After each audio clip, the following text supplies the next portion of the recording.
till we meet again, she said. Does darkness fell on Dundee?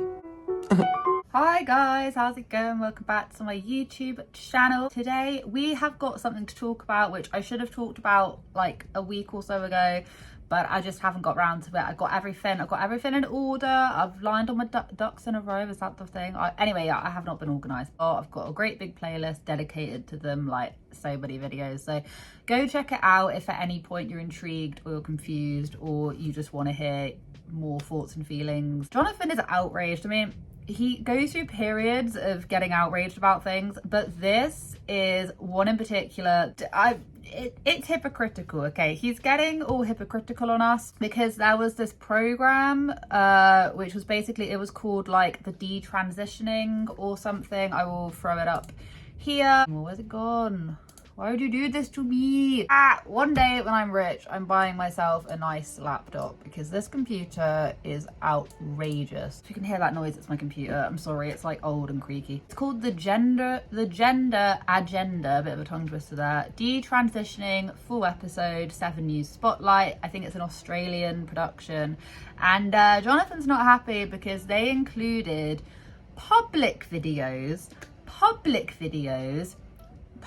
he doesn't need, anyway, public videos of Jonathan Joly's channel and his transgender daughter. Okay, so what I just did is I stopped recording and then recorded a little bit about what the actual documentary was about, and then it's gone and I've worked out and I've had a shower. This is what you're gonna get. Recap into what it was actually about.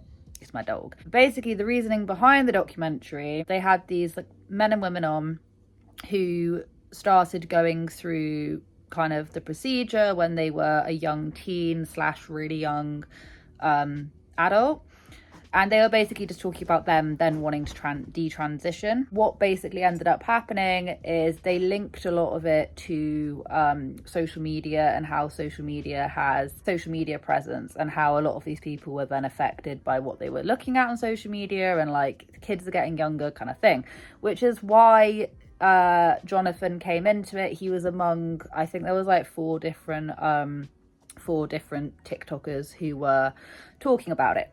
Anyway, so that's basically it. And then at the very end, they had the producer had an extremely heated conversation with this doctor who overlooks like a gender clinic, which was extremely heated, and he was presenting his side of it and the producer was extending his side of it. It's an interesting watch. I find any documentaries interesting. I like to get both sides of the story, and even though this was very heavily pushing the idea that you know, you shouldn't be allowed to do these kind of procedures with kids, and they were being referred to quickly and stuff in Australia. Then there was also the argument of, you know, the mental wellness of a child and things like watching documentaries.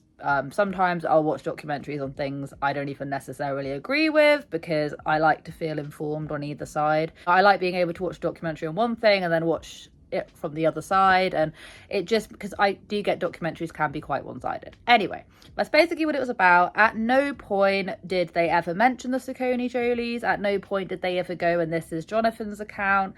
None of that. They were literally just like throwing montage clips up, which is literally under fair use because Jonathan has a public platform. I saw during a little segment was this person who was basically coming on, and they said that they were really heavily influenced from a young age, just watching kids and teenagers and things who were going through similar things, so they kind of felt like persuaded in that kind of way. Point out the hypocrisy with what Jonathan said, because Jonathan actually sent a DM to 7 News Spotlight, basically in a rage, saying that how dare you use this footage, why didn't you ask me for permission, such and such and such. And the very first thing I'm going to say is public platform. What have we been telling you for the longest time ever? Once you put something on the internet, it's there.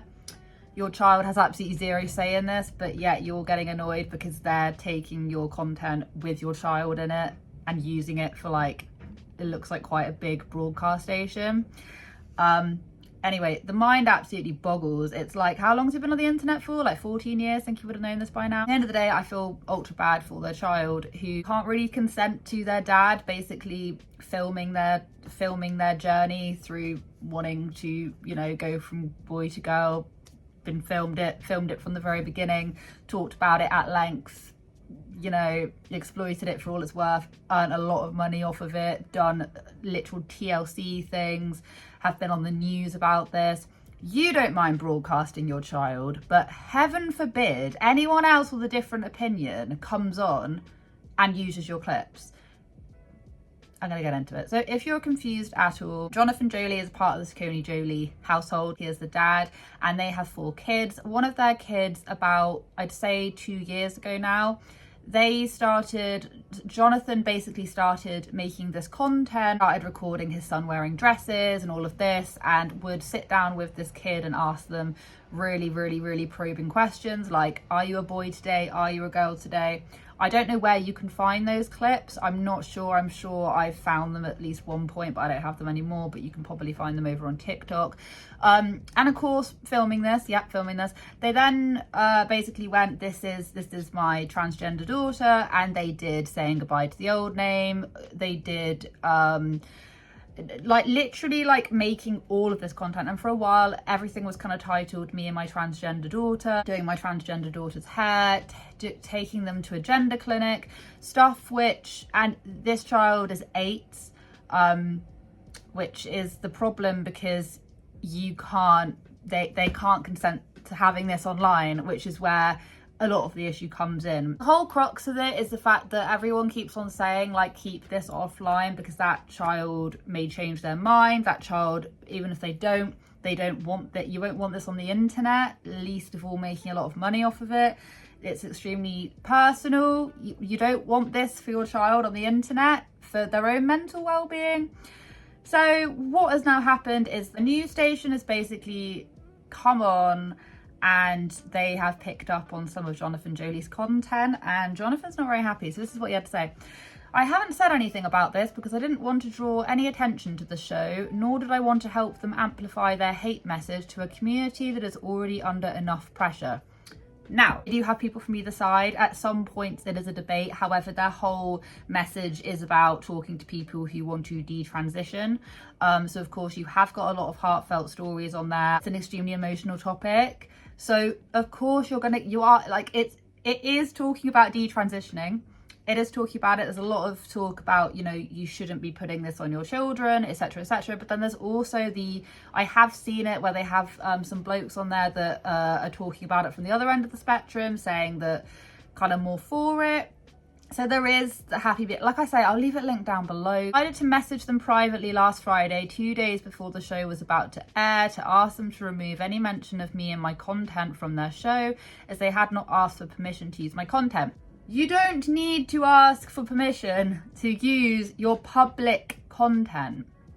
From my own understanding, you don't have to. They weren't using it in a way where they were like actually talking about the SACCONEJOLY. They were literally being used as a reference to kind of make a point. They were just kind of being shown across the screen. Someone came on and they started talking about, you know, seeing all these people who were like also going through the same thing. That's when it started coming across the screen.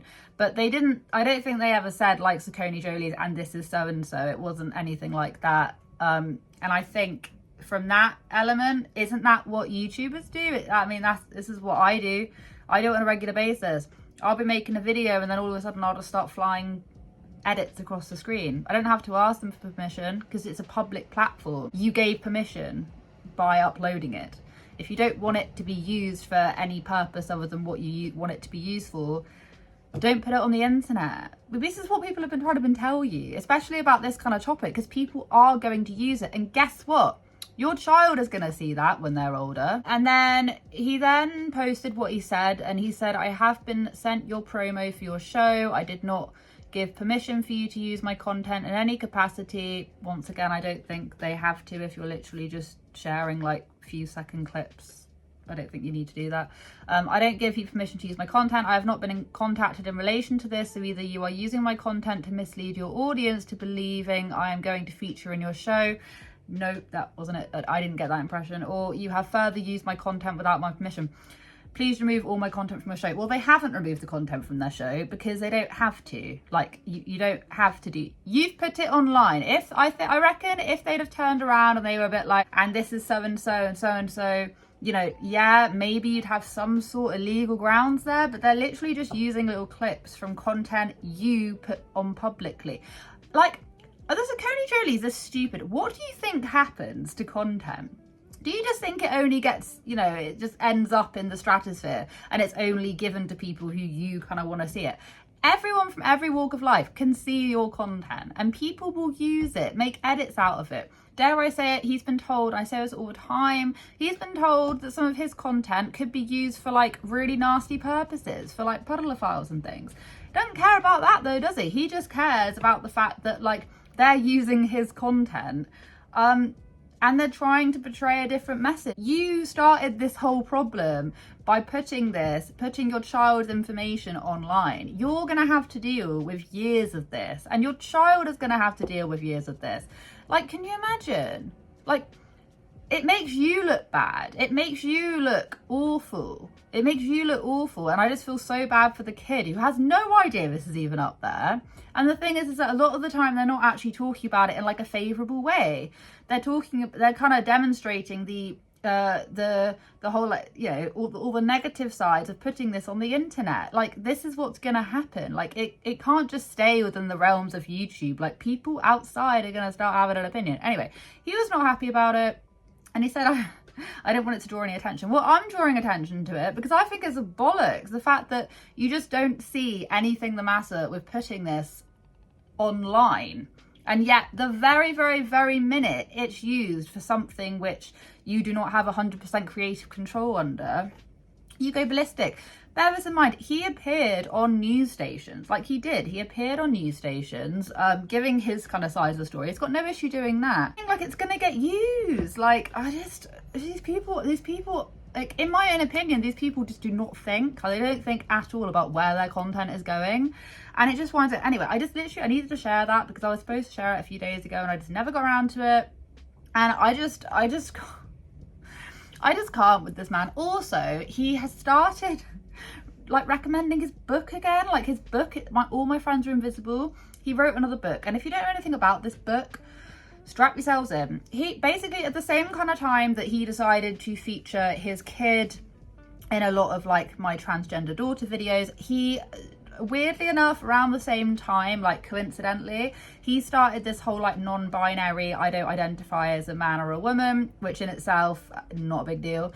But he then started telling us that he has like an alter ego called Giselle, and he goes into this magical land called Domdi or whatever the hell. He's literally got Domdi like tattooed on him, I swear, if I've got that wrong, but I'm pretty sure he does. Till we meet again, she said. Does darkness spell on Domdi? And he wrote a whole entire book called All My Friends Are Invisible, which basically detail like about his life and how he had to escape into Domdi with Giselle and stuff because he didn't feel like he was noticed and no one understood him. And then he literally made a video like a year ago, like not even that, which I did cover, of him basically like telling us that, I don't know what he was telling us. He was like, well, I don't really need it anymore. Like, anyway. Mine, you know, just threw it all out and made a big old mess everywhere. And then, you know, as time went on, as months went on, I was started to organize the things. Actually, you know, this might have been relevant at one point in my life, but I've grown and I've changed and I let this go and I would let it go. I found the whole thing just very coincidental. And he started like buying all of these, which I'm not trying to take the biscuit, I'm literally explaining what happened. But he started buying these like long flowing skirts and then he would like wear them about in a TikTok. And he literally once said that, it was like this story where he said that he was walking along and some blokes like tried to grab his bum because they thought he was a girl and stuff. And I'm like, you can't make this stuff up. But anyway, he wrote this book called All My Friends Are Invisible, which I still haven't read. And apparently he's getting more views on it. And yeah, anyway, if you go read the reviews for that, they're not that good.